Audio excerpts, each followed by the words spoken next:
বর্ষসেরা হওয়া লিওনেল মেসির কাছে নতুন কিছু নয়, তবে যুক্তরাষ্ট্রে প্রথমবারই এই খ্যাতি অর্জন করলেন আর্জেন্টাইন মহাতারকা।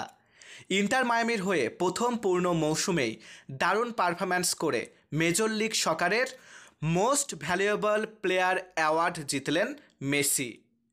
কোপা আমেরিকায় চোটে পড়ে চলতি মৌসুমে ইন্টার মায়ামির হয়ে প্রায় 2 মাস খেলতে পারেননি মেসি, তারপরও ছাড়িয়ে গেছেন সবাইকে। এই মৌসুমে 19 ম্যাচে 20 গোল করার পাশাপাশি সহায়তা করেছেন 16 গোলে, অর্থাৎ 36 গোলে অবদান রেখেছেন মেসি।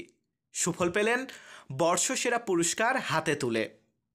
ইন্টার মায়ামির ইতিহাসে প্রথম খেলোয়াড় হিসেবে MLS-এর সেরা খেলোয়াড় হওয়ার কীর্তিও গড়লেন মেসি। মারুফ হাসান বিশাল, বাংলার 10।